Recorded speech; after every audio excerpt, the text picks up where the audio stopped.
Aê, mais uma vez. Das palmas, gente, animação, aplausos, palmas no emoji.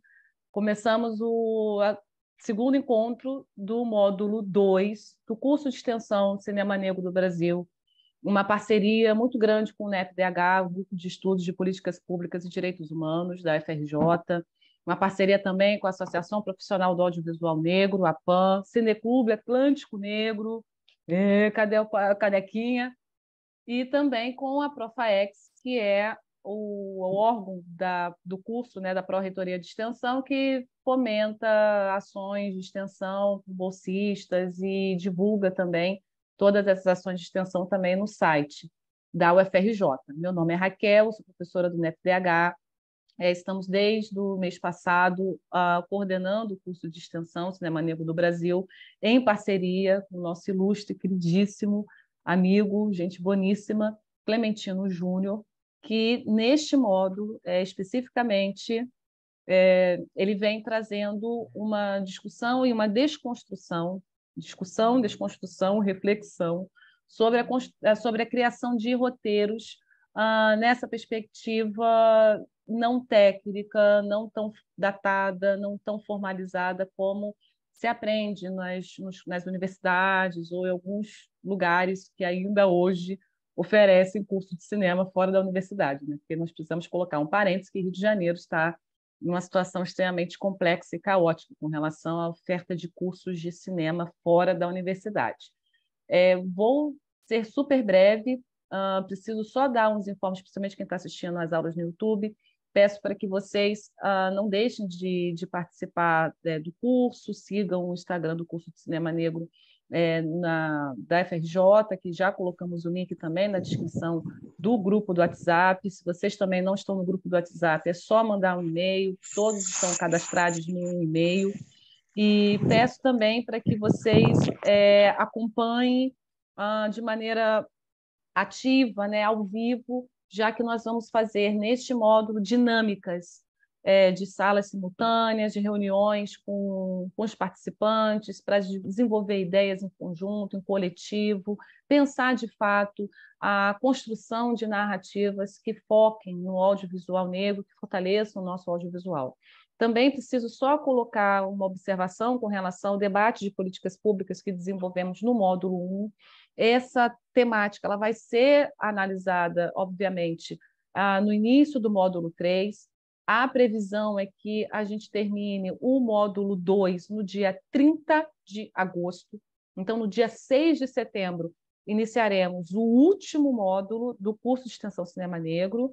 E nesse módulo nós vamos sim trabalhar, vou passar um texto auxiliar para a gente fazer uma discussão, como foi bem bacana a discussão com o Bell Hooks, e vamos debater e traçar aqui estratégias mais concretas, em grupos também, pensando nessa discussão de políticas públicas com fins, né, de ação afirmativa.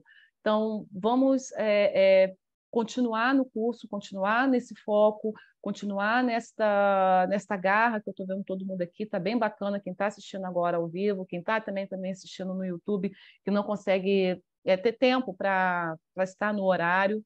E, no final, eu tenho certeza que, quando se perguntar o que é cinema negro, cada um vai apresentar um tipo de construção, de definição, que vai, com certeza, priorizar as experiências, não propriamente o conceito, a definição dura e enrijecida, mas os sentimentos, as sensações, as manifestações imagéticas, tudo que está vinculado ao nosso cinema, que essa é a grande essência, é dessa forma que nós extraímos e produzimos as nossas histórias.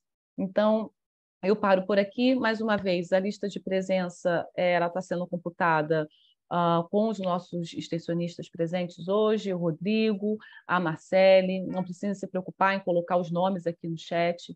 Também quem está assistindo às aulas pelo YouTube, que não conseguiu estar aqui a tempo, é só mandar um e-mail e justificar, obviamente, a falta, mas, novamente, eu reitero, é muito importante que vocês estejam aqui, principalmente no módulo 2, porque a construção ela é passo a passo e é uma construção coletiva nessa perspectiva de desenvolver histórias com foco no nosso cinema. Então, fecho, deixo com Clementino e bom curso para todos. Bom, gente, boa noite. Objetivando bem, né, e aproveitando o espaço, porque pelo que eu determinei, temos ainda uns 20 minutos para poder fazermos a dinâmica do dia. Quero ouvir, organizem em fila quem quiser comentar, mas sejam bem objetivos nos seus comentários sobre o dever de casa, né, sobre assistir os 2 filmes. Quem já faz curso comigo há mais tempo já está acostumado à comparação às comparações do Leger com o jogo, né? Mas eu queria ouvir a galera. E podem, lógico que podem apresentar suas observações, né? Mas é que a gente já sabe cada um o que pensa, como pensa, etc. Mas queria ouvir a galera sobre essa proposta, né? De pensar uma mesma história em 2 universos. Bom, comentem. Quero ouvir comentários. Quem abrir o microfone primeiro, o resto vai criando fila a partir do chat ou levantando a mão.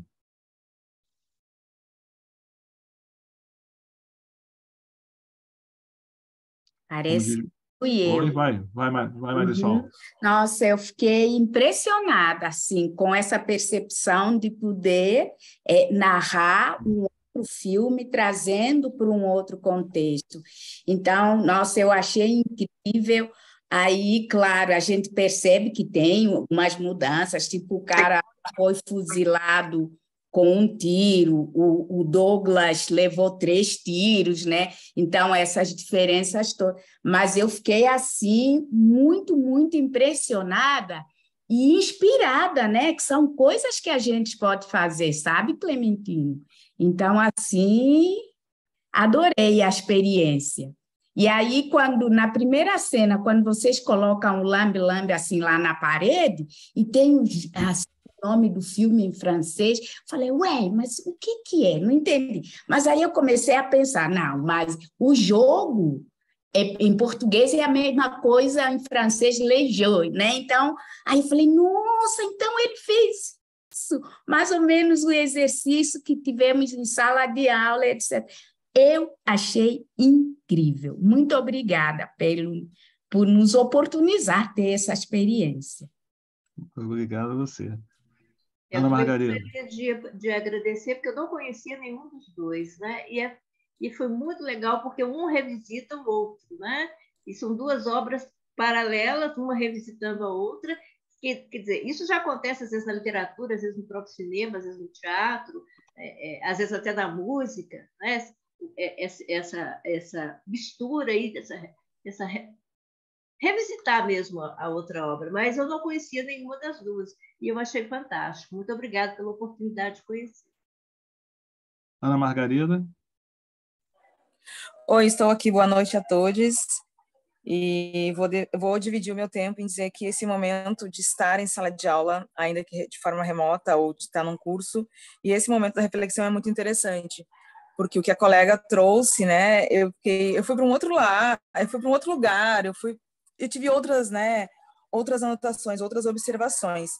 Uma eu já manifestei lá no grupo, né, que não era para ser lá, né, tinha que ser aqui, aí eu fiquei na dúvida de me inscrever, mas foi essa questão não sei se eu consegui repetir, eu não sabia se era coincidência ou não essa questão da cena, tanto de um filme quanto do outro, dos pais saírem, né, se retirarem do ambiente familiar e ter aquele ritual, né, de falar com o filho ou de entregar o filho para a mãe, né, entregar no sentido, fique com sua mãe. Isso aí fiquei, será que isso foi coincidência? Enfim, não... Enfim, eu achei interessante isso. Uma outra coisa que me chamou a atenção foi a questão... Eu até escrevi aqui o Ritual da Morte, né? Porque no primeiro filme, que foi o Leju, eu fiquei, será que é palestino? Será que é Israel? Enfim, eu fiquei, gente, eu não vou procurar. Eu tô lendo tantas... Mali, ali é perto do Mauritânia. Mali. É Mauritânia. Obrigada. Então, enfim, eu só assisti mesmo e fiz as anotações. Eu não fui pesquisar e nem aprofundar. Enfim, mas que tem que fazer isso. E muito obrigada aí pelas respostas. E aí foi todo um ritual. E aí eu achei assim, eu fiquei assim, gente, antes de metralharem, né, o pai lá do Pedro, não, tô confundindo, do Armando, né? antes de metralharem ele, teve toda aquela parada, né, para rezar. Teve aquele momento ali que eles chegaram no cume, né, da duna e pararam, rezaram, mas enfim, ele foi assassinado. E o outro filme brasileiro também, né, O Jogo. Teve ali, e aí eu já estou indo já encerrando, porque eu vi que tem 41 pessoas, né, pode ser que se todo mundo quiser falar, eu não posso também tomar o tempo de todo mundo. Mas ali quando o policial, ele vai, né, não fazer uma campana, mas ele vai fazer uma investigação de forma, esqueci a palavra técnica que eles usam, não é camuflado, ele não foi policial, mas conseguiram ler ele como policial. Aí teve também um outro ritual, né, que ele foi lá pro culto, rezaram tanto os assassinos quanto o policial que ia ser morto, e acabou sendo morto. Então isso foi que também me chamou a atenção, entre outras anotações que eu fiz. É isso. Valeu. Pode baixar a mão. Boa Sim, noite, sim. Alexandre. Boa noite a todas e todos. Fala um pouquinho mais alto, por favor. Tá melhor, Clementino? Tá. Tá. Achei impressionante, né? Primeiro, o Lejô, não sei se assim se pronuncia, a criançada tá ali brincando, mas já é uma realidade bem, bem dura, né? Tipo, eu já vi aquilo como se fosse... A experiência para mim foi, caramba, eles não estão brincando, eles estão, de fato, vivendo tendo aquela experiência de caminhar para o caminho do pai depois, né? Do pai do garoto, que já tinha saído de casa, né? E isso ficou muito forte para mim, assim, não era uma brincadeira, era de fato uma realidade, né? Tanto que eles impunham ali a quem era pego ali, né? Um castigo, de fato. E aí tem uma outra coisa que me impressionou também foi que... Ai, agora me perdi aqui. Essa coisa de deles estarem sempre subjugados a uma instância superior, ou seja, no Lejou em nome da pátria, no jogo em nome da Secretaria de Segurança, em nome do Estado, em nome de não sei o que, em nome de Deus, na última instância, em nome de Deus, né? Então, sempre se servindo a alguém para salvar alguma coisa, né? Então, isso também, para mim, é muito forte. Acho que eu vou ficar dessas duas coisas, porque já foi dito algumas aí.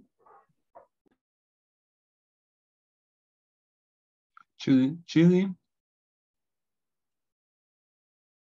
Oi, é eu? Sim. Alexandre, pode baixar a mão.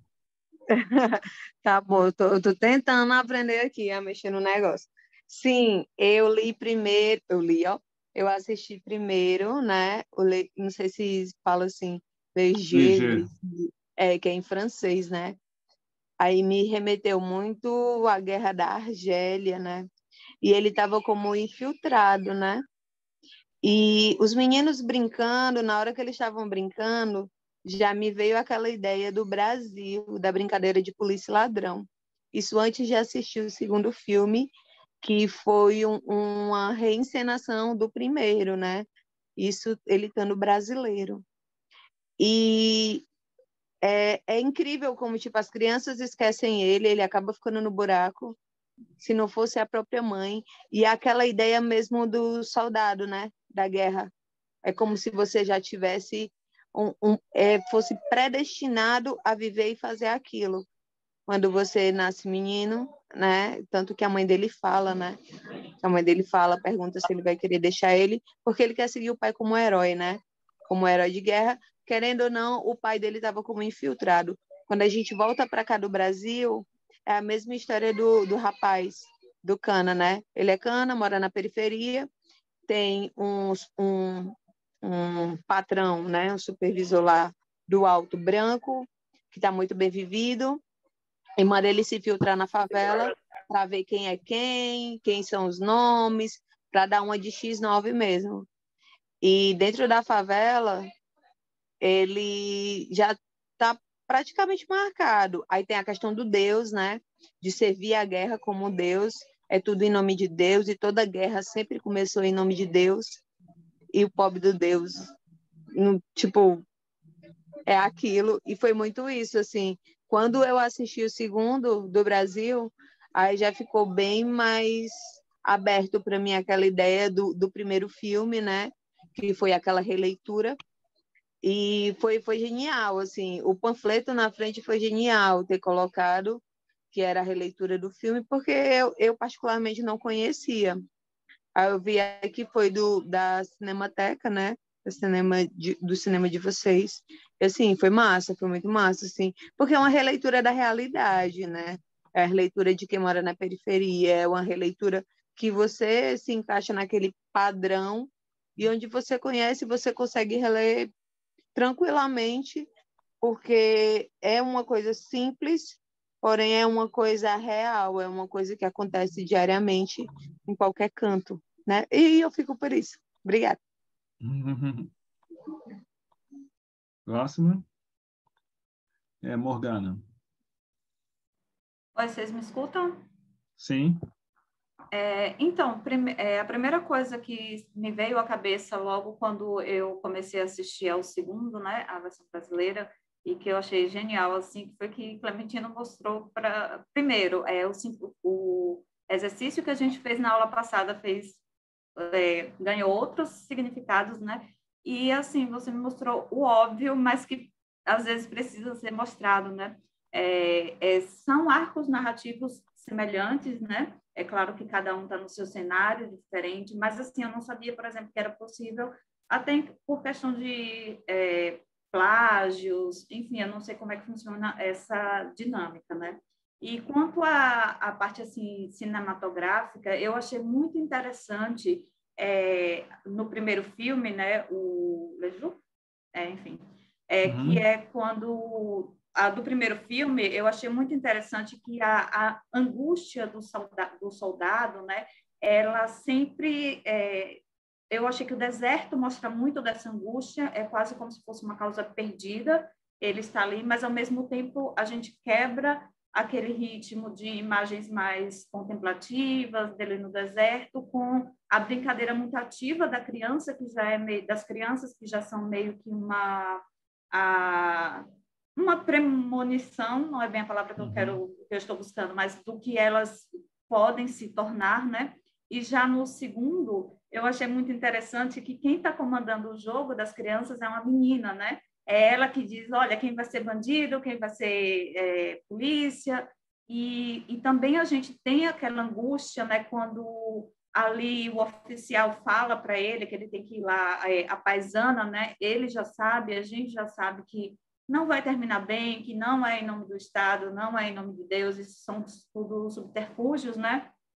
E essa questão da religiosidade, né? A gente tem duas religiões diferentes, né? Dois cenários muito diferentes, mas eu gostei muito dessa dinâmica de uma releitura que realmente, assim, quando coloca lado a lado, fica muito claro, né? Não foi uma releitura mais solta, né? Mas foi não sei, me pareceu um exercício, pode não ter sido um exercício, mas me pareceu muito um exercício muito interessante e, assim, ganhou outro... aula também, achei a dinâmica dos dois filmes muito incrível, né? E é isso, assim, todos esses signos, né? Desde as brincadeiras de criança, né? Quem não lembra de estar no quintal, né, ou no condomínio e ter a brincadeira do ladrão e do bandido, né? E também outras coisas que colegas já comentaram, mas assim, foi assistir a um filme seguido do outro foi, nossa, certeiro, assim. E o primeiro filme foi do ano que eu nasci, né? Eu fiquei, nossa, mas assim, achei muito certeiro esse exercício. Muito obrigada. Muito obrigada Morgana, mesmo. rapidinho. Você mencionou, eu queria que você explicasse rapidamente, bem rapidamente, para os colegas, que tem gente que está começando a mexer com essas coisas agora, o que é esse tal de arco narrativo? Não sei se eu sou a pessoa mais indicada para falar isso, porque eu não sou formada em cinema, né? Eu tenho a bagagem do jornalismo. Mas, por exemplo, tirando da literatura, que é uma coisa que eu leio muito e eu já, querendo ou não, me envolvi em projetos audiovisuais. Mas nós temos ali, basicamente, o soldado, né, nos dois filmes, né? ou o homem, esse homem, ele é tirado de casa, né, para cumprir essa missão, né? Ele tem que deixar a sua mulher, tem que deixar o seu filho, ele bota esse fardo do cuidar o filho, daí ele vai como é que eu posso dizer? Nessa jornada, né? Ele vai nessa jornada e aí, finalmente, nós temos o fim, né? Os 2 filmes, eu não quero dizer que eles acabam da mesma maneira, porque um outro colega já indicou diferenças, né? Porque, como você bem disse, foi uma releitura, né? Mas eles basicamente seguem o mesmo arco narrativo, e me desculpa se eu não pude explicar melhor que isso. Não, tranquilo, é por aí mesmo. Tá? Tá bom, obrigada. Não, que isso, agradeço. Aninha, vamos fechar na Michele, tá? Para fazer um comentário final e apresentar uma coisa para vocês. Oi, boa noite. Aninha, eu mesma, né, para falar agora? Sim. Tá. Então, desculpa se tem um som aqui. Minha mãe começou uma chamada bem na hora. Então, toda essa leitura, né, que os colegas já falaram, mas o que me chamou muito a atenção, assim, que foi logo em seguida da aula que a gente falava sobre estereótipos e arquétipos, né? E eu estava bastante tocada com essa aula, fui direto assistir os filmes, e como eu venho muito da realidade, né, dessa realidade do povo que vai para ser polícia ou ser ladrão, então foi bastante difícil para mim assistir os 2 filmes. Eu tive que tirar o som, assistir, depois assistir de novo com o som e tal. Mas a questão do arquétipo, né? Aí eu fiquei me perguntando, será essa questão de quem é que está formando a polícia e o ladrão na favela, naquela realidade lá do deserto, e é fora do filme ou é de dentro do filme que vem, sabe? O que é que a gente está assistindo, o que é que os nossos filhos estão assistindo, o que é que estamos formando, né? O ser normal, né? O estereótipo daquele pessoal, daquela pessoa, daquele lugar. E também, como a Morgana falou, né, da criança, a menina que dita, né, o jogo das crianças, né, no jogo. Ela, sim, me chamou a atenção por ser uma mulher, mas principalmente por ser a pessoa mais branca que estava no lugar, né, a criança mais branca que está no lugar, que já fica também, que é um outro estereótipo, naquela que é o branco também, dando a ordem do que vai lá. E também, assim, a questão do estar preso naquele sistema, né, e estar reproduzindo. Será que as crianças deixaram, depois de mortas, né, eles voltam a brincar? Isso fica bem claro no jogo, principalmente que sai atrás da pipa, né? Menos um, que é o que o pai morreu. E esses soldados, né, esses homens, será que queriam estar lá? O que estão levando também? Então, acho que para mim ficou bem forte a questão do arquétipo e do estereótipo. Obrigada. Obrigado. Michele, fecha aí o tampo. Oi, pessoal, boa noite. Estão conseguindo me ouvir? Eu estou com um certo problema no microfone. Tá ótimo o som. Então, na verdade, são 2 observações que a Aninha até já falou, né? Essa coisa do ciclo, né? As crianças, elas estão se preparando para inserir na vida adulta, né? Que é exatamente aquele caminho do conflito. A infância delas é se preparar para entrar na roda, para girar na roda, né? Isso me chamou a atenção, que de fato, assim, é isso, né? Acaba sendo conduzido isso. A criança, ela acaba sendo, ainda que lúdico, é um lúdico de uma realidade muito, muito tensa, né? Teve essa questão, né, que é a sensação do looping eterno. E também tem a questão que me chamou a atenção foi que no jogo, como que é recebida a ordem, né? No Leju você tem uma questão da fé ali, do território, de pessoas que de alguma forma assim, se identificam e estão ali pelos seus. Até a despedida, assim, isso foi uma coisa que me deixou bem marcada, assim, a diferença na despedida dos 2 filmes, né? Num, existe ali, ainda que eles quem dá a ordem entende todo o processo, né, que é difícil e que, de fato, existe uma união por um propósito, né, de território, dos seus, né, de cuidar dos seus. Então, é um sacrifício que é difícil, mas que, de alguma forma, atravessa ele, né? É a família dele também, ele está lutando pela família dele. Já no jogo, não, né? É literalmente o homem que não está envolvido direto no conflito. Consegue a informação que eu preciso. Então, assim, é mais do que... e até quando ele vai ditar, né, pela pátria, o seu país.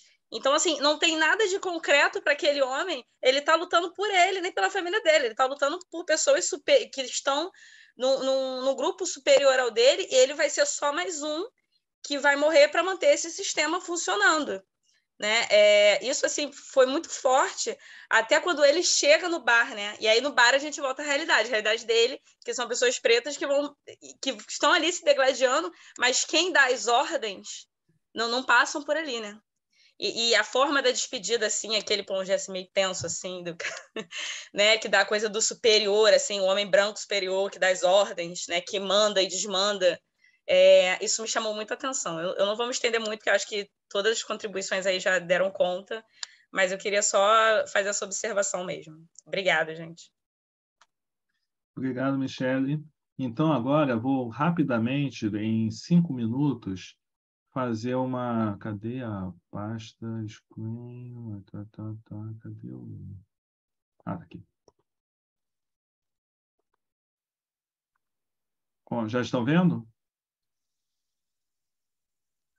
Vou mostrar um pouquinho do 10º tratamento, né? Quando Pedro Gomes, né? Que ele fez parte de um curso igual ao que vocês estão fazendo agora, entendeu? Um dos cursos do Memória Portátil,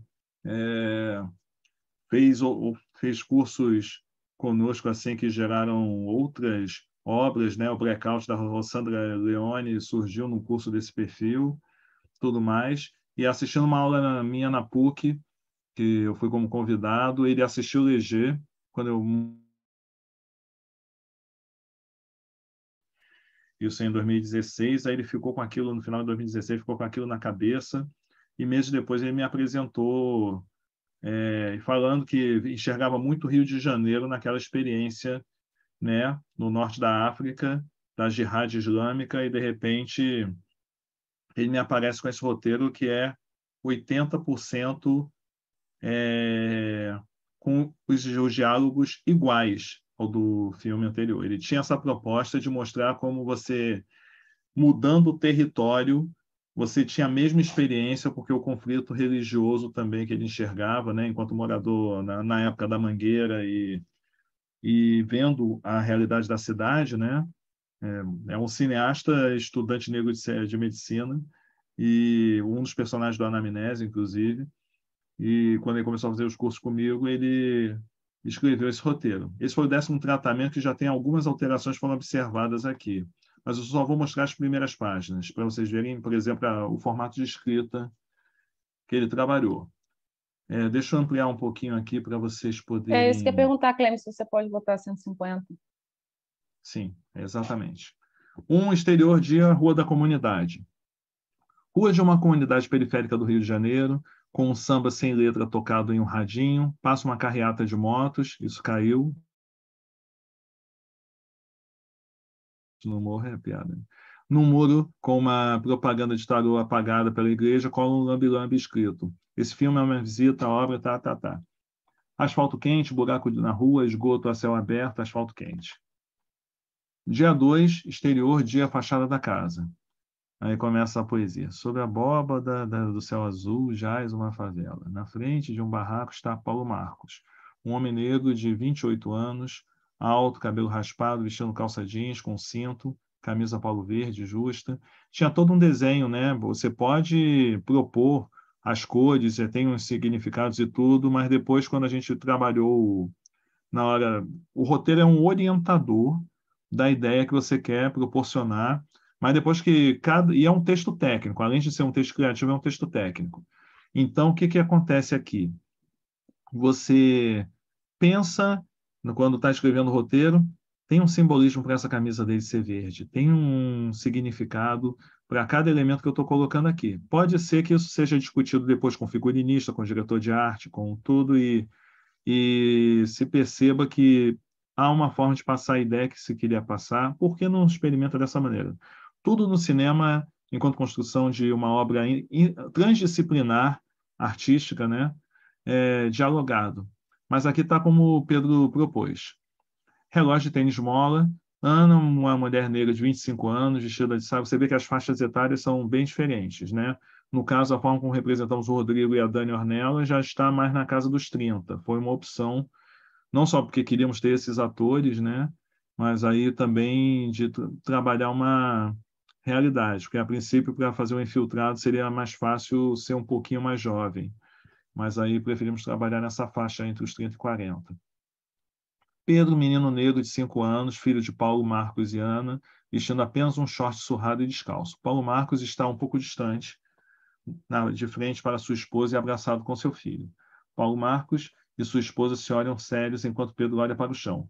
Uma observação que é interessante, que foi pelos comentários. Todos absorveram o único momento que se fala o nome do pai, que é quando ele usa o nome falso, Douglas. Aqui, insistimos no nome dele, Paulo, como uma forma de, para o ator, para a situação da narrativa, ele tem um nome mesmo que o nome dele não seja falado em nenhum momento. Nem quando ele está na reunião com o delegado, com o comandante de polícia. Então, é só para situar que você pode ter um nome do personagem, poderia ser só homem negro, tudo mais, não precisaria se mencionar nessa descrição, nessa rubrica que a gente está vendo aqui, que o menino vai apresentar eventualmente assim algumas coisas que não são necessárias também, mas que foram validadas no roteiro que a gente filmou. Não precisaria dizer que o menino é filho dele. Certas coisas são econômicas. Você escreve o que está sendo visto e o que está sendo ouvido, falado, etc. Então, você vai perceber que o menino é filho dele na hora que aquele homem negro e aquela criança são pai e filho. Entendeu? É assim que se desenvolve a escrita clássica do roteiro. É um texto técnico, objetivo, e as informações são passadas à medida que você as lê, porque é à medida como você assiste o filme, né? A não ser que você assista 1000 trailers, leia crítica, spoiler, para saber antes o que vai acontecer no filme. Pedro está muito triste, olhando para o chão. Paulo Marcos bota a mão no queixo do seu filho, tudo que vocês viram no filme. Meu anjo, comporte-se bem. Paulo olha para sua esposa, Pedro pega a mochila do pai. Presta atenção com isso, Pedro. Ela não chega a falhar dizer isso. Pedro entrega a mochila para Paulo Marcos, que a bota no seu ombro direito, etc. E assim vai correndo. Vou deixar com sua mãe, cuide bem dela. Ana faz uma oração, Pedro está triste.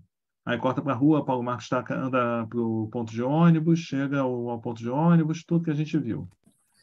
Interior de sala. E notem a descrição do cabeçalho. Tem a numeração. Aqui eu não estou botando cena 1, cena 2, cena 3, cena 4, e nem sequência 1, sequência 2, sequência 3, sequência 4.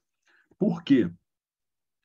Normalmente tem esses dois formatos de divisão de partes, né, de uma narrativa. A cena se refere ao espaço físico, ao espaço de tempo. Então, você saiu de um cenário para o outro, acabou a cena. Você corta para uma cena seguinte, porque aquela cena, naquele momento, acabou. Você está no mesmo cenário, mas teve um lapso de tempo, você já está em outro momento do dia, acabou a cena e começou outra cena que é no mesmo lugar com os mesmos personagens, só que tempos depois. Porque a composição da cena no audiovisual é justamente o que acontece, o conjunto de ações que acontece no mesmo cenário e no mesmo espaço de tempo. Isso é uma forma de você poder... Opa, deu um flashback aí. Então, é uma forma de você vir organizando dentro da narrativa como isso funciona.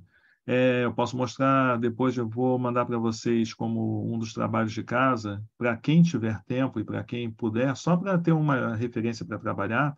Não é um roteiro de cinema negro, mas é um roteiro com um filme que você acha no YouTube, que pode funcionar muito bem para vocês entenderem outras formas também de você poder escrever um roteiro e como isso funciona na prática.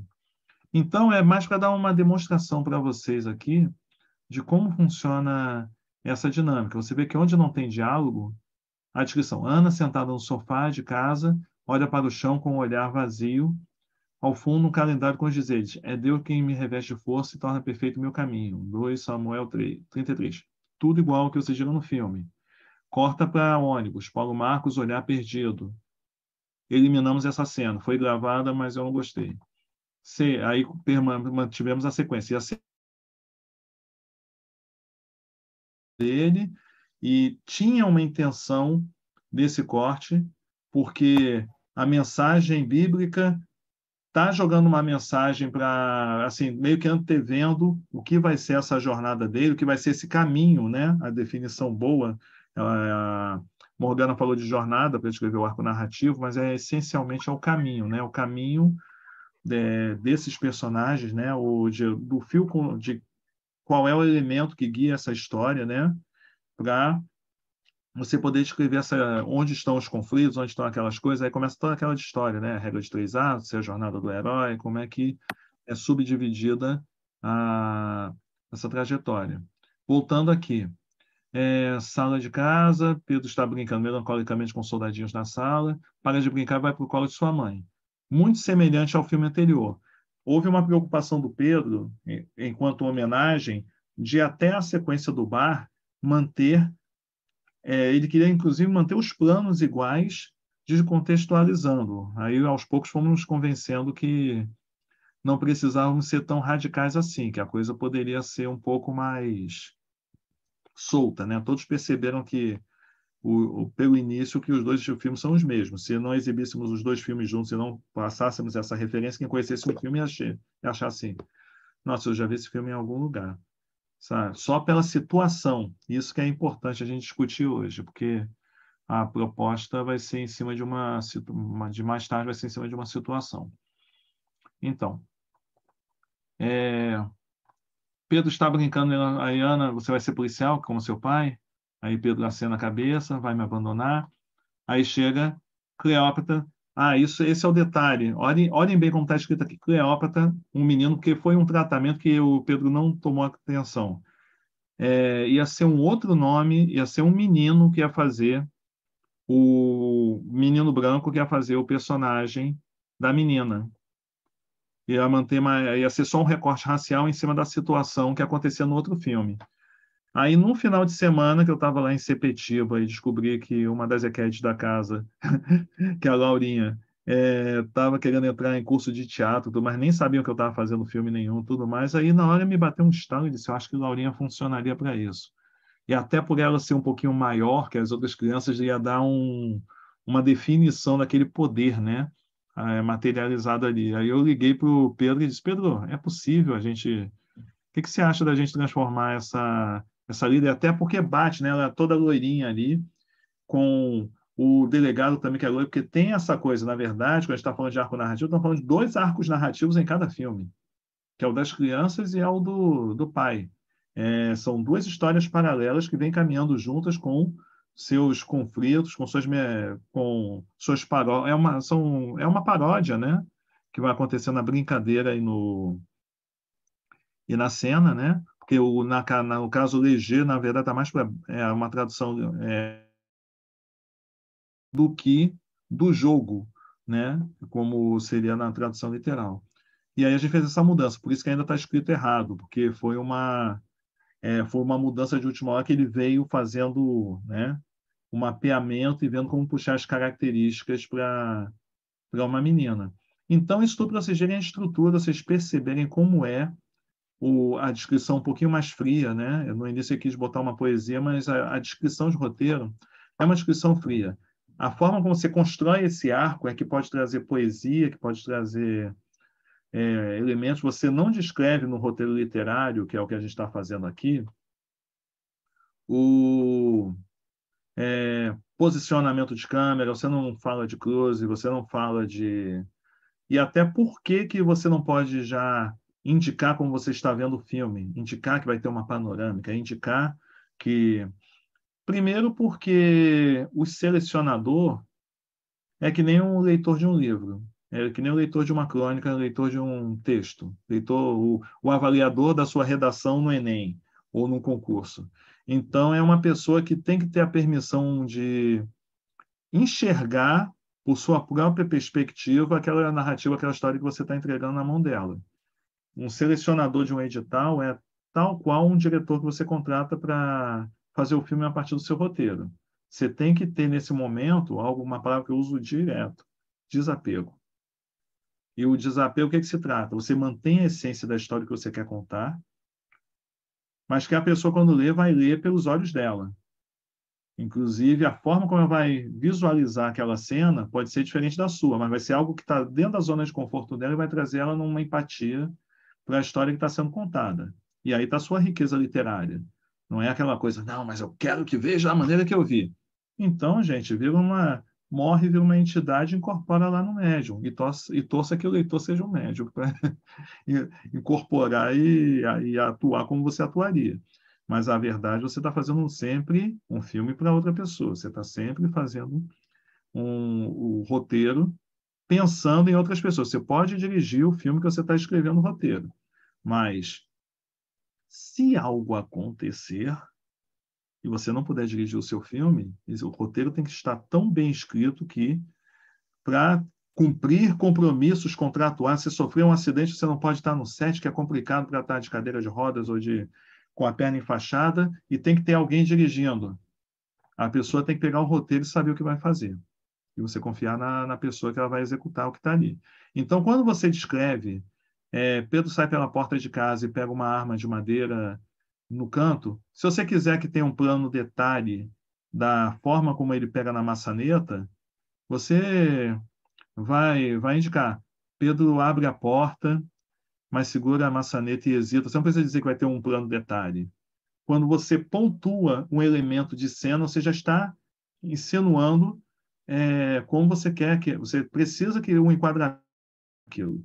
Então são formas como você disciplina, digamos assim, é um termo horrível, né, para uma proposta descolonizadora de roteiro, mas é a forma também como você conta a história. Quando a gente coloca elementos de uma história, na forma de contar, né, na forma de verbalizar ou de escrever aquilo, você está induzindo, você está indicando para onde você quer que essa história, onde é esse caminho, o arco narrativo também faz parte da escrita do oratório. Então, isso é muito importante. Eu só queria pegar uma informação que é muito importante, claro. Isso que você traz, Clementino. É exatamente a grande sacada da produção, da escrita de um roteiro é transformar essa escrita em imagem em som. Quem está lendo precisa imaginar, visualizar e ouvir o som desta escrita, ouvir todos os efeitos sonoros, perceber todas as sequências. Então, a descrição ela não pode ser tão exaustiva assim, mas também ela não pode ser tão limitada como colocar ali no canto, porque da nossa imagem que vamos produzir vão existir 50 milhões de cantos. Então, ela precisa chegar no equilíbrio. Por isso que tem os tratamentos.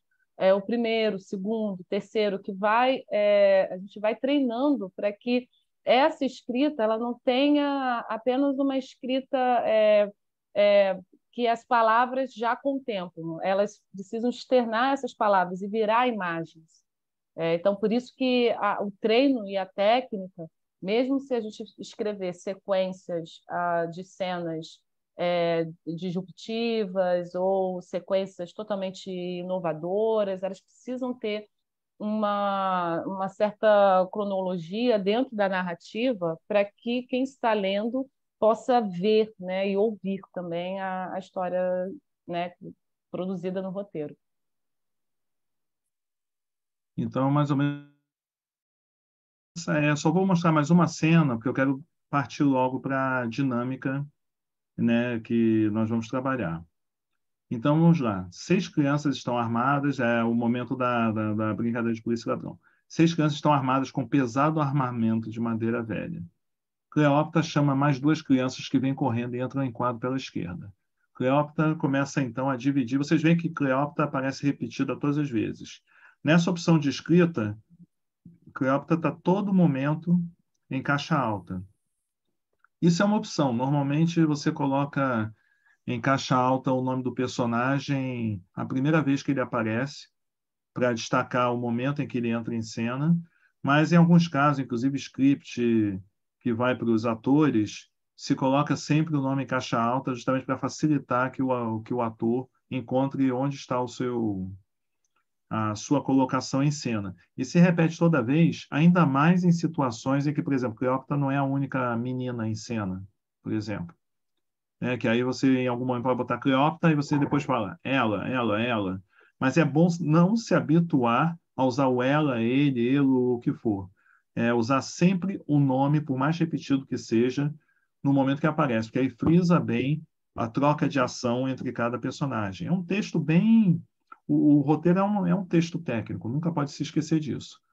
Aí ela Tempo fala, né? presente também, presente do indicativo. Terceira pessoa e tempo presente. Descrição da rubrica aqui, rubrica é o trecho que descreve a ação, né?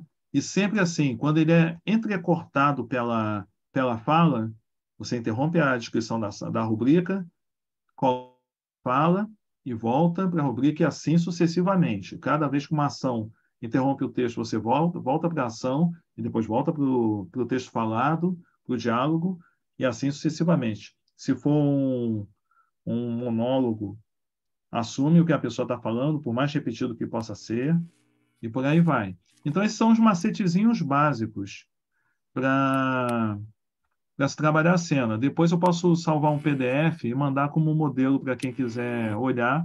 Não é um roteiro perfeito, mas está cumprindo, pelo menos em 90%, o ideal de um roteiro, assim, para ser produzido, para você ver, inclusive, todos os detalhes que são pertinentes. Você sempre economiza. Se tem algo que, mas eu queria muito que na hora que ele caminha pela rua tenha umas espadas de Ogum. Que lindo. Tá, mas qual é a função da espada de Ogum na narrativa? Não, só porque eu quero. Aí eu vou dar uma resposta que não é bom, porque vai ficar gravado aqui na aula, né? Mas poderia usar um italiano, vaffanculo, né? Nada disso.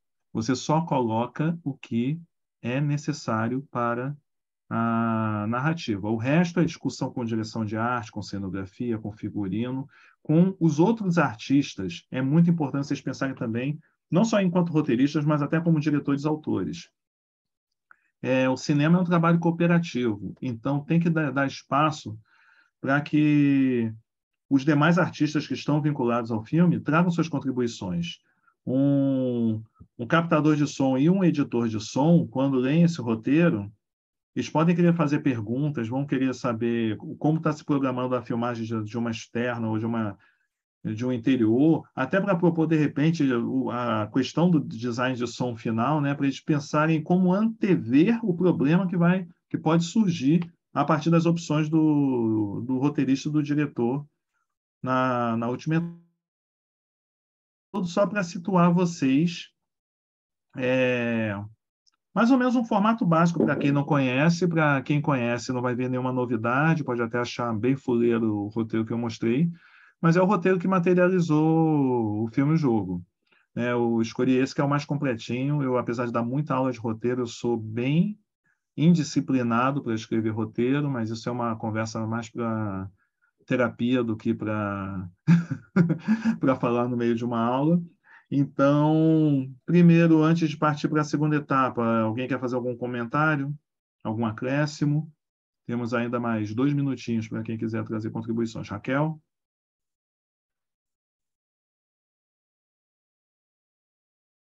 Não tenho o que comentar. Eu acho que foi breve a apresentação necessária para, enfim, começar a atividade agora, né, com os grupos. Acho que as dúvidas elas vão surgir durante a elaboração da atividade. É muito importante vocês colocarem também o local, né, o lugar e o tempo, então saber onde é que é, quando que é, se é de tarde, se é de noite, se é de manhã. Também colocar especificamente aonde que está acontecendo a cena, isso ajuda muito, né? O cabeçalho ele ajuda muito a prender a nossa atenção para ir para um outro, catapultar mesmo as nossas imagens, nossas ideias em imagens que vão nos prender ao longo da leitura e vão construir esses corpos, esses diálogos. Então, acho muito importante, pelo menos acho que inicialmente, saber demarcar e principalmente se atentar ao conteúdo, a esse equilíbrio que precisa, obviamente, de vários tratamentos para que essas escritas, essas letras se transformem em imagens. É muito difícil quando a gente fala isso, porque fica, como é que eu faço isso, né? Como é que eu transformo uma letra, uma grafia, em imagem e som concomitantemente? Mas é através da reescrita, através do desenho também dos personagens. Tem técnicas interessantes que se inicia antes de fazer uma escaleta ou propriamente um roteiro, ver que personagem é esse, que protagonista vai ser esse que vai sustentar e precisa sustentar todos os conflitos e a história, os coadjuvantes que são e necessitam, principalmente no cinema negro, ter o seu peso e ter a sua contrapartida também importante de desenvolvimento para a história, ter seu arco dramático também sendo pontuado, explicitado. Isso é uma forma da gente ensinar, né, a todo o audiovisual do que significa ter coadjuvantes e protagonistas, o que significa ter protagonista e o antagonista que vai dar motor, né, para a história. Então, e o nosso cinema consegue dialogar bem com os coadjuvantes e propriamente também com o protagonista. Mas isso tudo é com equilíbrio. Para, nesse momento, Clementino foi preciso e certeiro para dar continuidade à atividade. Eu acho que, basicamente, em termos de técnica, né, são essas linhas assim, importantes. Uhum. Vai começar Então, só a terminar de dinâmica? escrever aqui que eu vou compartilhar com vocês a situação que vai fazer parte desse exercício. Peço Raquel e nossa equipe para já começar a ver na lista, assim, como vamos juntar, deixa eu ver, 53 da nossa equipe, tirando eu, Raquel. Os extensionistas podem participar dos grupos, né? Tirando eu e Raquel, são 51 pessoas. 51... Pessoal da matemática aí, diz aí quais são os dividendos de 51.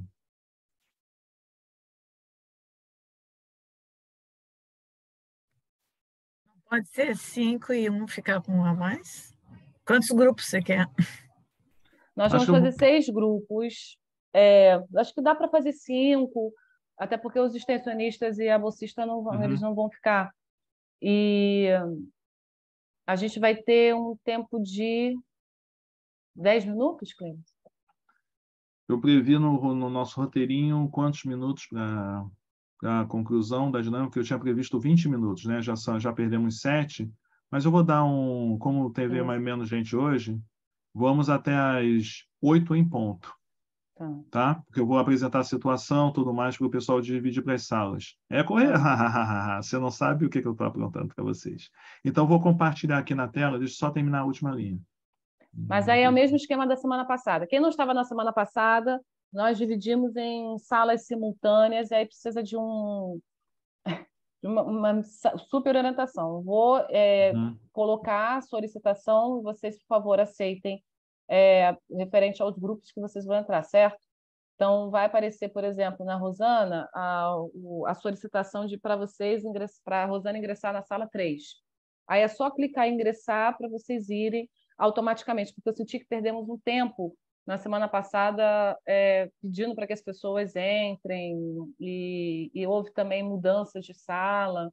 Então, as salas que a gente vai agora abrir vão ser essas salas que depois, se tivermos que abrir outra ao longo desta aula, a gente vai jogar vocês para lá, tá? E mesmo assim, nós vamos também fazer o mesmo rodízio com os extensionistas que vão correr os grupos, para saber se tem dúvidas ou não, e propriamente tem um tempo determinado e a gente avisa também, vocês são catapultados para a sala principal, tá? Todos Entendido, estão gente? vendo? Todos estão vendo? Sim. Tá. Então, vou lendo aqui de novo para vocês. Quem quiser printar, só para guardar. Situação. Essa situação é incomum a todos os roteiros, mas estou deixando ela bem aberto. Vou abrir 1 minuto só para fazerem perguntas, mas eu quero que fique bem aberto, cada grupo traga isso para como gostaria de trabalhar isso. Vocês vão apresentar uma sinopse de um parágrafo de até 7 linhas que envolva panoramicamente, com início, meio e fim, seus conflitos e o nome dos personagens, óbvio, essa narrativa. Então, qual é a situação chave? 2 personagens se veem, por algum motivo, isolados em um local. 2 ou 2 personagens, como vocês escolherem. Eles têm personalidades distintas, talvez em oposição, repito, talvez em oposição, mas só conseguirão sair deste contexto se trabalharem cooperativamente. Ao final, uma terceira personagem ou elemento cria uma interferência nesse diálogo. E esta interferência cria um movimento para que ambos concluam esta história. Como vai ser concluída essa história, cada grupo vai determinar o que seria a saída para essa situação em que as 2 personagens se viram presas. Então, é isso. É essa história que essa situação que vai disparar como cada grupo vai construir sua história em 20 minutos. Perguntas. Já printaram? Eu vou copiar o texto e vou jogar no chat, que aí fica mais fácil também para... Pessoal do português, se tiver alguma coisa escrita errado, me corrige logo, que aí eu acerto aqui. Dou-lhe 1, dou-lhe 2. Me corrigiu. Perguntas. Vocês têm 30 segundos para fazer qualquer pergunta. Quanto tempo a atividade, Clementino?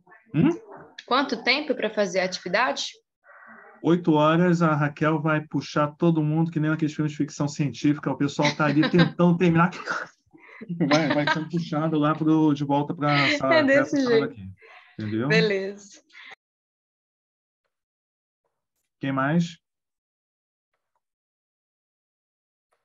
Vão descobrir quando juntarem com seus amiguinhos e suas amiguinhas e amiguinhos. Quantas frases, sinopse? Não, vai ser vocês vão ter que sintetizar isso numa sinopse de um parágrafo até 7 linhas. Um parágrafo, ok. 7 linhas. Contendo quem são os personagens, início, meio e fim, incluindo seus conflitos. Tem que ser bem sintético, em que a gente não tenha muita dúvida. Como a situação é a mesma, né, e como serão... Vamos fazer em 2 blocos de 3. 3 grupos vão apresentar a sinopse, e aí a gente comenta, e depois os outros 3 grupos apresentam a sinopse e a gente comenta. Partiu? Vamos jogar o pessoal para as salas? Só um minuto, porque nós vamos ter que criar 9 salas. Até para ter são 9? São 9. Até para ficar 6, 5. Não, é 6 grupos de 9 pessoas. Não, é 6 grupos de 9 pessoas. Desculpa, eu não te entendi, Clementino. 6 grupos de 9 pessoas. 6 salas. A Tilly mandou mensagem aí no chat, vai ficar só na escuta, que ela tá arrumando a casa. Tá ok. Pode ir? Sim, gente, mas eu vou ficar na escuta. Pode, Ingrid, que está entrando agora. Coloco você no grupo 3. Júlia quer perguntar alguma coisa? Júlia Levi? Desculpa, abri aqui sem querer. Não, tranquilo. Então, eu vou jogar então, gente. É só clicar, por favor, em admitir, tá? É uma pergunta que a gente faz sempre. Eu faço parte da produção da Mostra Competitiva de Cinema Negro Adela Sampaio, e sempre quando vem as inscrições, né, a gente foto, por exemplo, da realizadora, porque no regulamento já está escrito que é cinema feito por mulheres negras, né, e cinema negro feito no feminino. Então, a gente entende que é um cinema que tem que ter protagonistas, diretores ou grande parte da equipe composta por pessoas negras, negros e negras.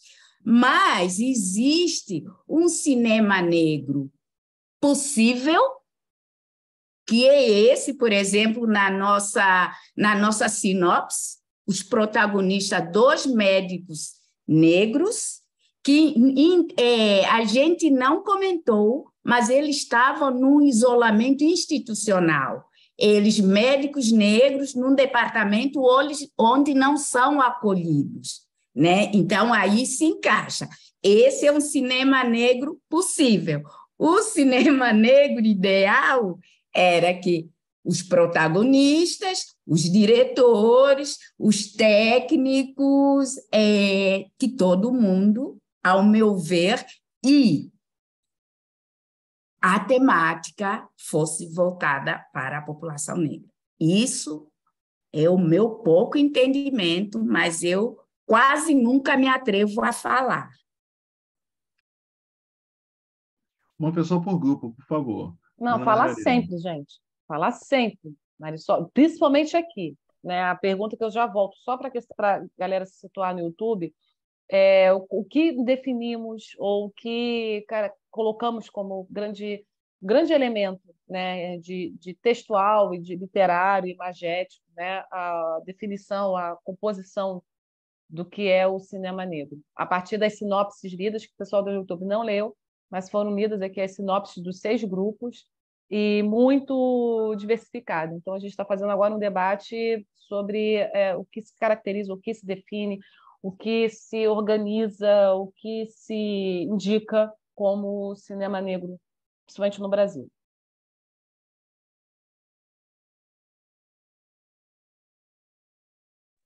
Ana Margarida. Quem está na fila? Eu. Então, eu fiquei muito presa na pergunta do Clementino. Assim, ela foi bem sucinta e objetiva.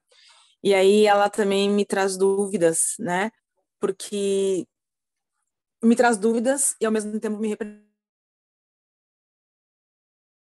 Semana passada, né, o nosso exercício foi no Dia dos Povos Indígenas. E isso eu vejo também na antropologia, já tenho conversado com meus professores, eu não sei se eu vou precisar de uma psicóloga ou uma terapia sobre isso, que em alguns espaços parece que a gente, enquanto pessoa negra, a gente ainda, com todas as questões das lutas, parece que a gente tem que trazer outras pessoas também, outras questões, aí eu não sei se isso é muito ruim, ou se é sempre assim, ou tem que ser assim.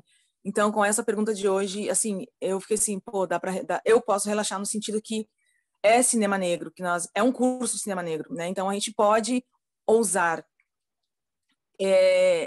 enfim, a gente pode dizer, não, isso aqui eu estou fazendo, eu vou dar essa característica, né, de negritude. Ao mesmo tempo, aí é que traz a minha dúvida, né, que eu fiquei, gente, eu estou em dúvida agora, porque eu posso, sim, estar aqui atrás dos bastidores, mas eu também posso escrever e roteirizar e fazer uma sinopse que eu quiser, né?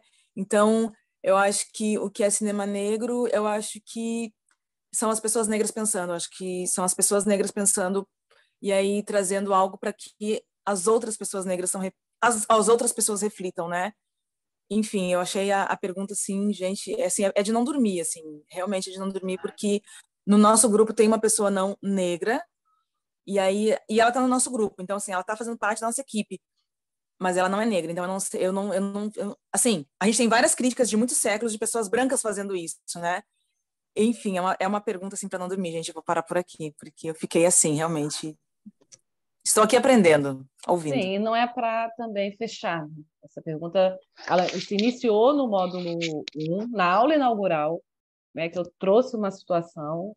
Agora a gente se coloca também nessa situação, e no módulo 3 a gente vai fazer uma outra redefinição, porque a cada encontro há também um acúmulo, uma reflexão e um exercício filosófico a cada desenvolvimento das ideias, das nossas histórias e das reflexões dos filmes e textos, e vamos desenhando esse significante que é o cinema negro.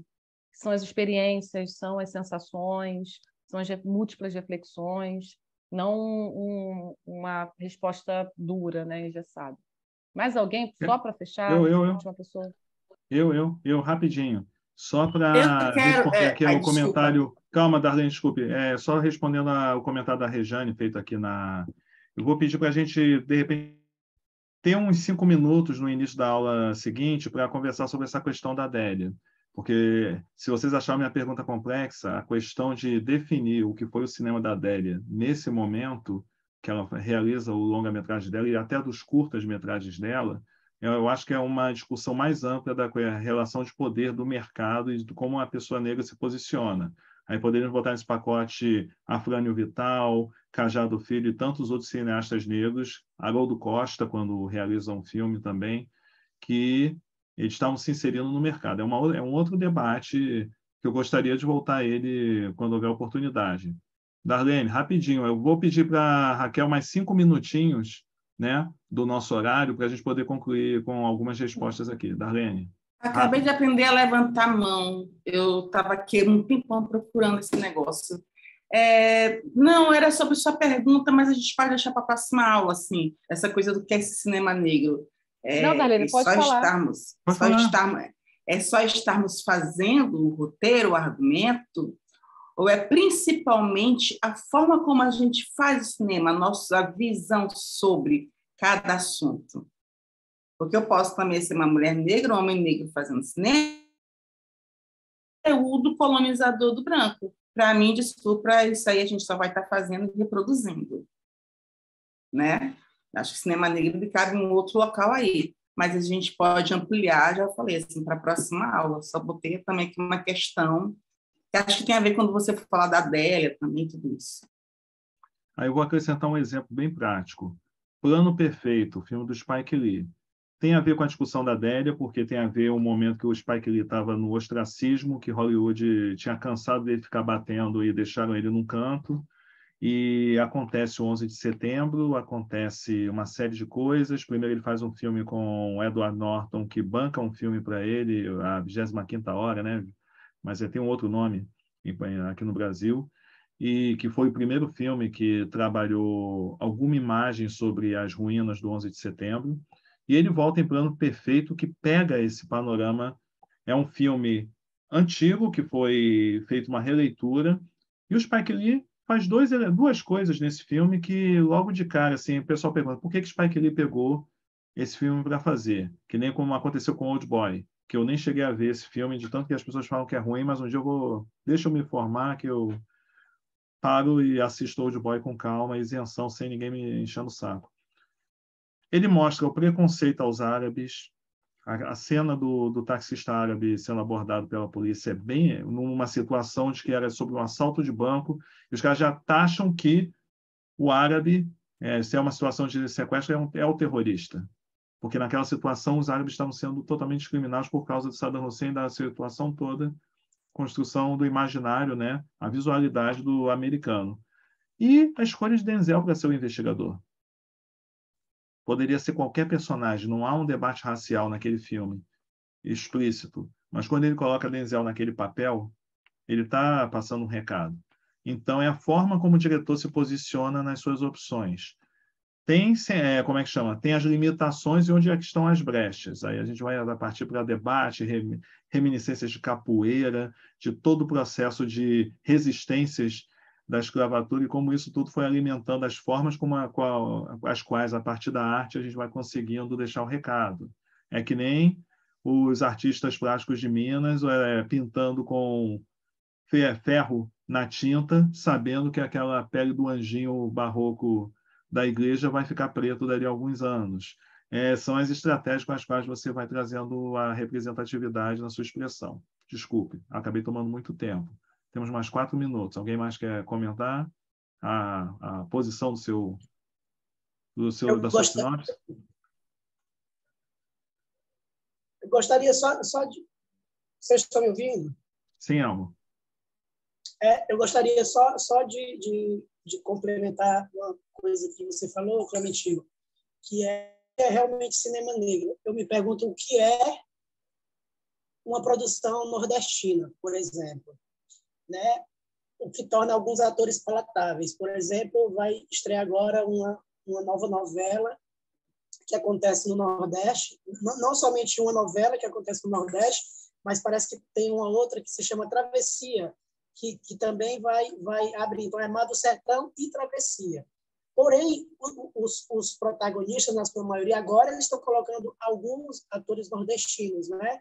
Porém, o meu corpo preto não é esse corpo que eles estão escolhendo, né? Então, mas qual é o Nordeste que eles estão mostrando? Ainda assim, tem uma pessoa que você vê que tem os negroides fortíssimos, que ainda faz o papel ali do cara que está gravitacionando em torno do protagonista, que não é uma pessoa nordestina, por exemplo. Eu acho que tem 1 ou 2 ou 3 atores nordestinos, mas pretos é como se o Nordeste não tivesse pessoas pretas, entendeu? Então, o meu corpo não consegue, né, meu corpo gay, meu corpo, né, de bicha preta do sertão, que eu sou do sertão, ainda não consegue atingir esses lugares, né? Então, os estereótipos, eles ainda estão muito marcados ali. Então, quando o Clementino, quando se coloca o que é um cinema negro, eu penso que, quer queira, quer não, a produção, o núcleo, ele tem que ser preto, porque senão não tem estética, não tem um olhar crítico sobre essas coisas e também as contradições, né, que vocês sempre colocam, porque eu acho que tem uma obrigação de ter uma cosmovisão sobre as coisas, não somente uma síntese, né, que é uma criação, sei lá, eurocêntrica. Então, uma coisa que eu aprendi no cinema preto lá da Bahia é que você tem que abordar que existe uma cosmovisão. Na capoeira também a gente aprende um pouco sobre isso. É só, desculpa aí. Palavra-chave, cosmovisão. Tentem entender o que significa essa palavra, que muitas das soluções para essa resposta vão estar presentes. E aí eu te trago só um exemplo rapidinho. Rodrigo Santoro, ele materializa no cinema hollywoodiano, mais até do que o Wagner Moura, aquela situação que na TV brasileira se habituou a chamar de "pra o que é, tá bom". É a situação das representações de escravizados, é a representação dos nordestinos. Existem profissionais maravilhosos de prosódia, né, que é justamente os que estudam os hábitos, os sotaques, as questões todas culturais, para treinar os atores, para que eles acabem falando todos da mesma forma como se falava na época do Sítio do Pica-Pau Amarelo. Então, é isso. Tirando a questão da cor para a regionalização, tirando a questão da regionalização para a questão do imigrante norte-americano. Rodrigo Santoro pode fazer português, brasileiro, cubano, haitiano, chileno. Saiu do não anglo-saxão. Assim como Stallone veio para o Brasil, com um volume de atores mexicanos e costarriquenhos. Só tinha uma atriz brasileira, que era o par romântico, né? Esqueci o nome da menina, que por acaso é uma brasileira eu não sei se ela é ascendência peruana ou de outro, mas essa jogada, porque tem a regra sindical também que impõe que, para a regra americana, tem que ser tantos latinos. E, no final das contas, o brasileiro não é latino. Como diz a Lélia Gonzalez, né? Nós não somos latinos, assim como os caribenhos também não são americanos. É sempre o não, né? Estamos situados no não lugar, na não identidade. Então, como é que a gente constrói e afirma essa identidade e colocamos isso em oposição? Desculpe, roubei mais o tempo. Qual grupo ainda não falou? Não, todos já falaram, todos já colocaram no chat. Então, eu acho que é uma sim. questão, em função do tempo, eu acho que é uma questão que nós não precisem, pode dormir, tá? Cadê ela que estava aqui? Acho que é a Ana, né? Pode dormir de boa, Ana Margarida, pode dormir de boa. Nós vamos estar sempre trazendo, né, pensando vocês a estimular esse exercício sobre a parte filosófica mesmo do cinema negro, tá? Então, hoje nós podemos encerrar, mas na semana que vem a gente fala da Adélia e traz mais elementos sobre, e no módulo 3 a gente vai estar dialogando com mais profusão, né? Com mais ênfase no que tange também essa relação para a gente definir essas políticas de ações afirmativas. Faltou o dever de casa. Marco Alexandre e depois o Clementino vai apresentar Sim. o dever de casa, tá? Oi, pessoal. Boa noite. Raquel, o nosso grupo falou? Eu não sei se falou. Fala mais alto. O pessoal, meu grupo falou, Raquel? Não sei se falou do conjunto habitacional. Tá me ouvindo? Oi, Marcos, a gente falou, eu falei uma parte e a Letícia falou o final, mas a gente não Tá. ficou um pouco inconclusivo o nosso, né, Tá. na verdade. Tá, eu não pude continuar para falar sobre. Sim, Mas o acho que grupo sobre 4. o Você é do não é grupo isso? 4. É. Certo, que eu não sabia a numeração também. Mas é só para pontuar o que Elmo trouxe também, que eu acho que existe uma questão que eu sinto muito, que as novelas, somente, o meu audiovisual e a imagem, da Bahia também, sou de Salvador, eu sinto muito isso, essa falta de busca de materialidade, de textura que parta de um princípio nosso, assim. E eu acho que o curso, para mim, está sendo meio que um antes e depois, sabe? Eu acho que é um curso de buscas de construções coletivas que estão sendo construídas a partir daqui, que me faz ver, enquanto realizador, possibilidade de construir esse cinema negro, né? Porque eu acho que, para mim, tudo parte dessa contínua e constante construção entre os nossos e buscar também esse entendimento sobre o que a gente faz e do ponto de vista que a gente traz também. Porque só a gente sabe o que a gente vive, só a gente sabe como a gente vê o mundo. Então, se a gente não souber contextualizar e trazer, através da perspectiva afrocentrada e através da perspectiva também geracional, dos nossos pais, nossos tios, nossos avós, a gente nunca vai saber que cinema é esse. Então, eu sinto muito que para mim, quando eu percebo que o cinema negro que eu faço, quando eu percebo o filme que eu faço, está ali contextualizado a partir de uma equipe que é majoritariamente uma equipe preta, majoritariamente são elenco preto, e majoritariamente também foge do padrão em que o cinema brasileiro está colocado, né? Você vê o Grande Prêmio do Cinema Brasileiro lá, você vai ver quem está na plateia, só a gente branca. Você vai ver quem está... hoje mesmo saiu, as atrizes pretas de grandes filmes brasileiros são colocadas de escanteio, nem aparecem mais nos créditos dela, sabe? Que cinema preto é esse, sabe? Eu acho que a gente precisa realmente, como entender, nós, como realizadores, pessoas que também estão agora tendo introdução para o cinema enquanto cinema negro, é pensar realmente em forma de romper com esse sistema, né? Porque eu acho que isso não traz para a gente nenhum tipo de benefício. Os aliados, as pessoas que são possíveis aliadas, que podem sim somar de algum modo, mas não devem ser só elas. Eu acho que o espaço de formação, o espaço formativo, para que os nossos possam contar nossas histórias, é o caminho para a gente conseguir construir esse cinema. Eu sinto muito isso. E através da perspectiva do próprio filme de Clementino que ele trouxe, que eu assisti um filme também desse diretor africano e tal, e essa releitura me faz ver as possibilidades e as relações interculturais desses povos ditos periféricos, à margem, que não devem ser à margem, a gente tem que buscar fazer o nosso próprio para construir a partir desse cinema que a gente quer contar e que a gente quer ver, porque a gente nunca vê, velho. É mais uma novela que só passa personagens estereotipados, enfim, é constante.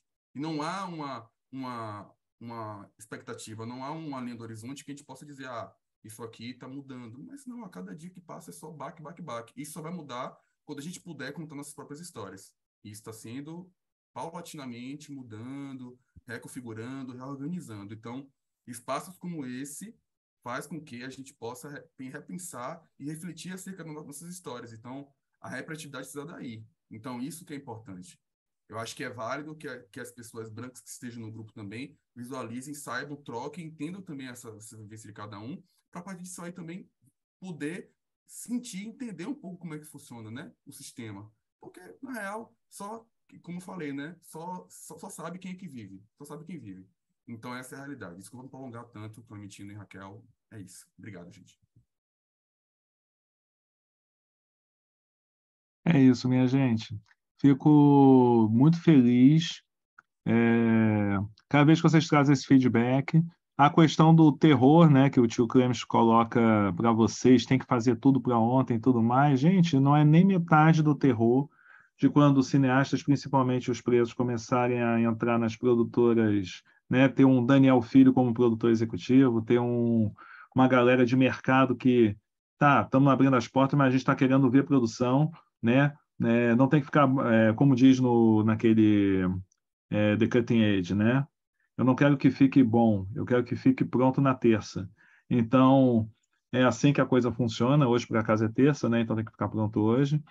E é isso, é conseguir materializar nossos sonhos, mas sabendo trabalhar na lógica do mercado e de dentro, e humanizando e materializando o mercado. Quando eu falo humanizar o mercado, é perceber o mercado como desumano, não apenas na discussão classista, mas na discussão racial, em perceber as diferenças de você trabalhar com pessoas que estão trazendo também suas bagagens, suas visões, suas culturas para dentro dos sets, que ainda são conflituosos. Eu poderia ficar horas contando histórias que eu sei de bastidores das produções que a gente bate palmas nos Globoplays e Netflix da vida, mas como equipes da velha guarda das emissoras vêm tratando esses profissionais, ou olhando, ou fazendo comentáriozinhos sobre a forma como esses profissionais trabalham para apresentar filmes que estão nos fazendo mais felizes pela diversidade que trazem, mas faz parte de todo o processo de renovação.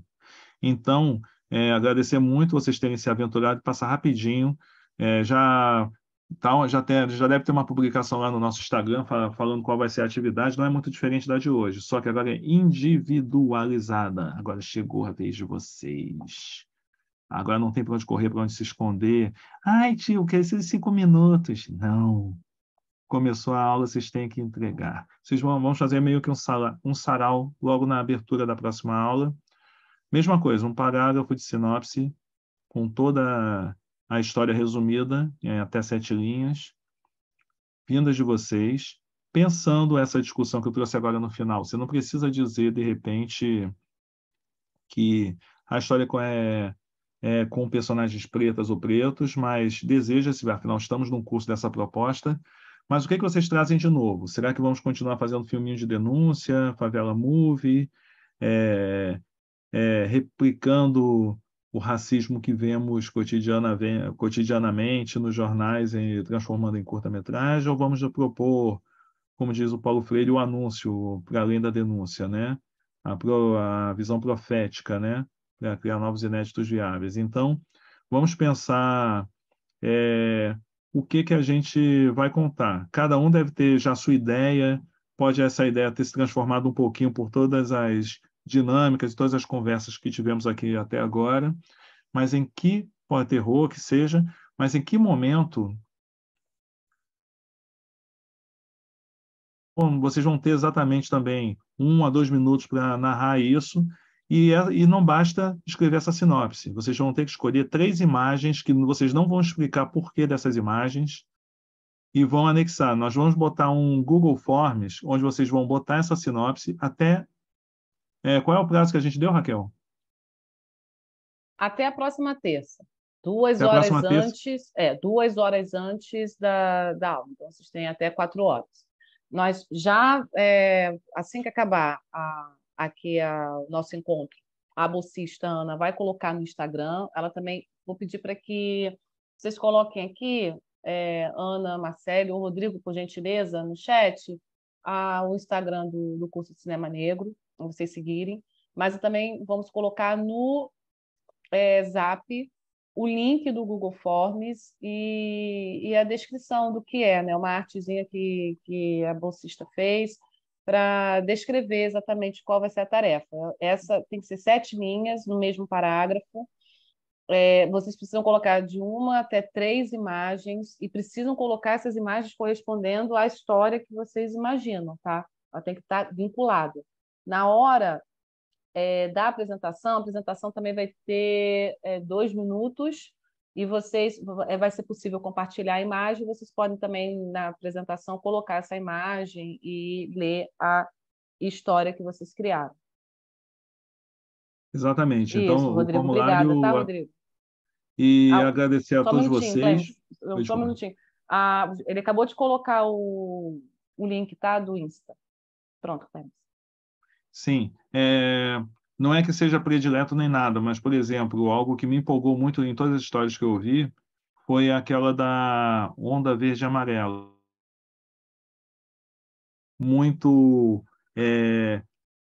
Tem muito essa pegada do exercício seguinte, né? Mas eu enxerguei ali um filme mudo.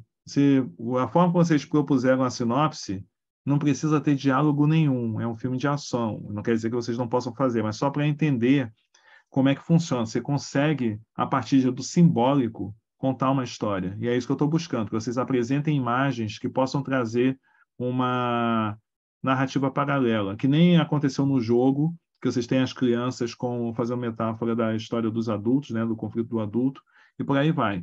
Gente, já começou a propaganda política, já começou a novela, vamos ver o Velho do Rio. Muito obrigado por ficarem mais 20 minutos aqui. Deixo com a Raquel aí para encerrar o expediente. Sim, pode mandar pelo e-mail, não? Alguma coisa? Por e-mail? Ou não? É. O e-mail, nós tivemos um problema no módulo 1, que estava tudo indo para o spam. Não, mas eu sei, mas eu também recebi pelo spam, mas deu certo depois. Tá. Podemos colocar por e-mail. Eu agradeço. Podemos colocar por e-mail, Ana, obrigada. O Rodrigo fez aqui a retificação que a Ana já tinha colocado o arroba. Tá bom. Raíssa. Quando a gente abre o Instagram pelo celular, normalmente é por onde a gente usa, não dá, pelo menos no meu, para clicar no link do formulário. Aí era interessante botar na bio ou no grupo. Eu vou botar na bio e vou deixar nos stories também, tá bom? Que é só clicar e vocês são direcionados direto para o link. Beleza, valeu. Fechou, gente? Certinho? Aí eu queria trazer só também essa questão da imagem, o quanto que a imagem fala tudo, né? Tem uma cena do Café com Canela, já fecho para dar boa noite, gente. Tem uma cena do Café do Canela que mostra só os corpos, os nossos rostos, assim, sequenciais, tudo. Uma cena que parece ser aleatória, mas não é.